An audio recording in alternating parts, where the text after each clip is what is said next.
Everyone, great to have you with us. It's a brand new edition of the MSG 150 at Home presented by Chase. Bill Pito along with Alan Hahn, Wally Zerbiak, and Michelle Gingras. And the long-range weather forecast, Alan, trending warmer. We may actually have spring. That'd be nice because we've had every season so far the last couple of days here in New York. It's been insane. Snow, Bill, in May. Snow squall Saturday here in central Connecticut. Nothing like sending me to the fetal position there about Saturday at 5 o'clock. How's it been in New York, Michelle? It was a little chilly. It's good though. We're starting to get some nice warmer weather. The sun's out today, so it's good. People are hanging in together. And Wally, you're okay. No participation in the group chat. No participation at all. We were worried about you. All good with you, pal? I'm good. I'm in left field with a hockey stick. I'm misplaced right now, but I'm looking forward to getting back to New York very soon.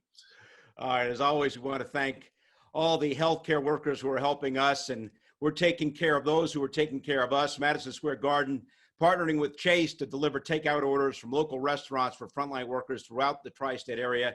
Thank you to our home team heroes. And speaking of home team heroes, former Met manager and current athletic director at Sacred Heart University, Bobby Valentine, is going to join us coming up. And speaking of baseball, guys, Alan, the owners in Major League Baseball have given the Players Union a proposal to restart in July, spring training in June, an 82-game schedule, DH in both leagues, expanded playoffs. But the question is, how are the players going to get paid? And you wonder if they're going to be able to work all of this out. Yeah, well, you never take the first offer, of course, as we know, union and leagues, when you have collective bargaining, it always seems to be a struggle. And we're in an awkward time right now because a lot of people don't want to hear about money you might have to give up or money that you think you demand when 14% of the population is unemployed right now. Where, you have that kind of a number and you have people, small businesses that are suffering through this. And we're looking at baseball like we're looking at all sports as a distraction, as a way to feel a little bit more normal in our lives.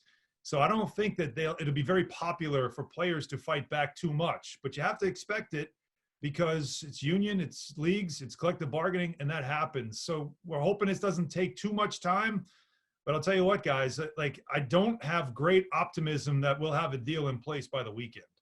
Yeah.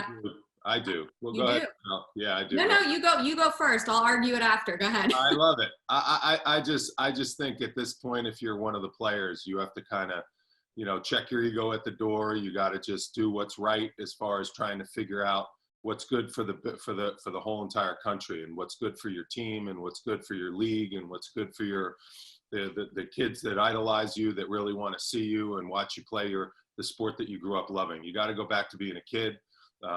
These are trying times. It's not about business right now. It's about trying to figure out how to kind of do the right thing and how to get sports back on the right page. I really believe it's going to take a lot of sacrifice from everyone, top to bottom, in order to get these leagues started, in order to get the games we love watching playing again, and we love playing. So I really believe that when there's a will, there's a way. I've said this all along. I really commend Major League Baseball for taking that first step. Hopefully they can be groundbreaking, and hopefully they can kind of set the trend that this can be pulled off. And it's going to take some sacrifice all around, but I'm hoping that it goes well, and I'm hoping that the negotiations go well and there's not too much back and forth, which there normally is. I agree, Alan, but at this time, I think we got to check that aside and figure out a way to put our differences aside and make this happen and get sports going again. Not that I don't personally disagree with you. I actually do agree with you with a lot of things you said, but just to play devil's advocate here. Michelle, let them have it. Yeah, let's go, Michelle. The players had already agreed to a prorated salary based on the number of games that they had played. So now the league is coming back and saying, well, we want a 50-50 split.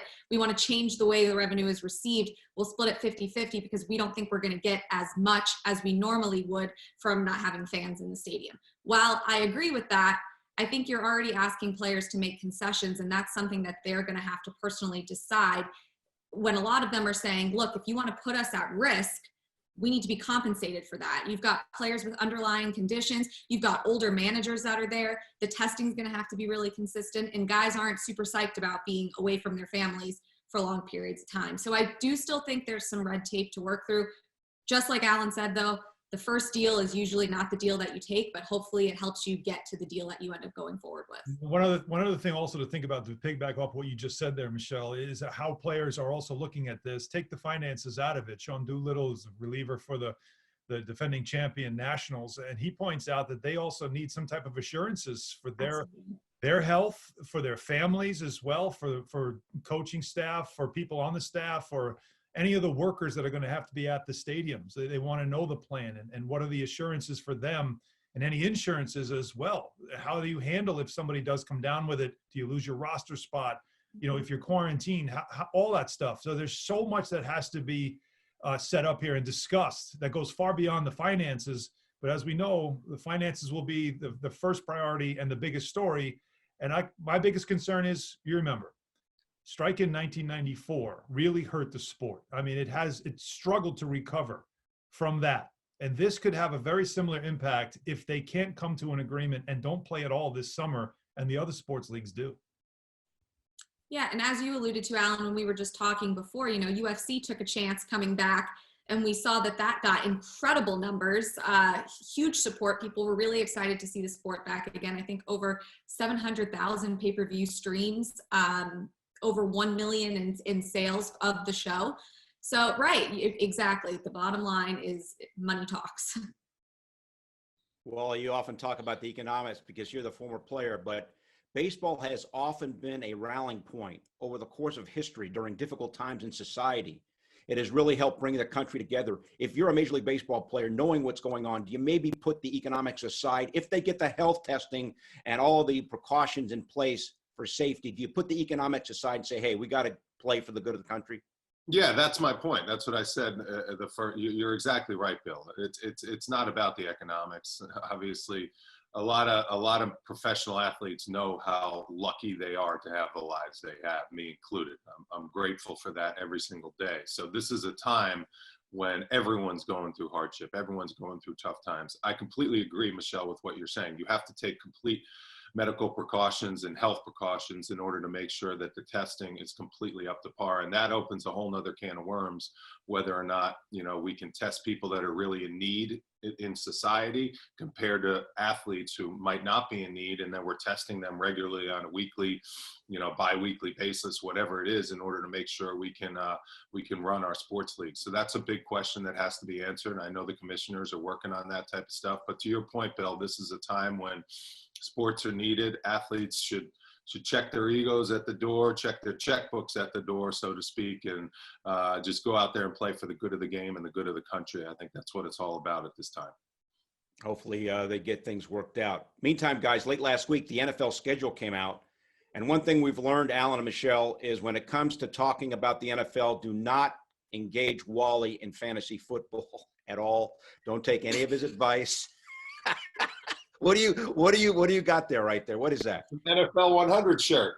There you go. Was the 100th anniversary of the NFL. Alan, you're our Jets guy. You think they can contend given their schedule? They have the second hardest schedule out of every team. Talk about strength of schedule. Now, it's all based on last year's records and whatnot, of course, but it also includes travel, as they have to go out to the West Coast and play the NFC West. So you see them going out to LA twice, to Seattle. So the travel part of it's going to be difficult, as well as the fact that these are good teams that they're going up against as well. So the fact that they and the Patriots have the hardest schedule according to strength of schedule, and the Jets are right there at number 2. So it doesn't bode well for them. But when you look in division, that's where opportunity lies, because there is no Tom Brady. You don't know what the Patriots are going to look like. The Bills are better, but how much better? And obviously then you have the Miami Dolphins, who are still going through a build, but gave people a hard time late last season. So it should be a more competitive division, which might be opportunity for the Jets, but they're still in a rebuild as well. So, last year was 7-9, and it was an ugly 7-9. It was a strong finish. If they can just match that, I feel, and of course, how Sam Darnold looks, how the young players start to look, and what Adam Gase does as coach, then I think you can judge success. I don't know if this is a team that's ready to start talking playoffs just yet. No, we'll see what happens. Hey. I'll tell you, if you're the Patriots, your schedule's not that hard, because you're looking at 2 wins against the Jets, 2 wins against the Dolphins, and maybe a split against the Bills. So you start with 5. Even with the quarterback, Wally, the quarterback is they're such a gonna be fine. huge Bill question mark. Belichick has dominated the AFC East for years. But with Brady at quarterback, That's a very important hardest weapon. schedule in the league when they absolutely mow through the AFC East every single year, and they're going to Hard to find count someone. them out. I agree with Wally. You cannot just count them out until they actually lose and you see it happen. You can't count them out. I mean, they've dominated that league. It's all about coaching when you play a team twice a year, and that's what he's done. He's seen the Jets over and over. He's seen the Bills and Dolphins over and over. So Belichick knows how to win those games that he needs to win in his division. He knows how to win his division. So, I don't see how their schedule is that difficult. Obviously, there are a lot of question marks, but for the Jets, it's an exciting time. And I know you're a big fan, Alan. I like the Jets, love the Giants too, love rooting for our New York teams. But this team is coming. The fact that they pulled off a 7-9 record, I know you're trying to poo-poo it and say they did it at the end. I don't care how you get there. It's a lot better than the previous years when they were whatever they were, 4-12, 3-15, the debacles of the years they were having. So there's some momentum coming. The draft was good. Sam Darnold, I think he's going to have a great career, and he's starting to really find his way in this league, and hopefully he can take that big jump this year. So I'm excited about the Jets prospects too. All right, coming up next, we're going to talk to Bobby Valentine, the former Mets manager, current athletic director at Sacred Heart University. What does he say about the future of baseball near term, and what about the return of college sports? All coming up next on the MSG 150 at Home, presented by Chase.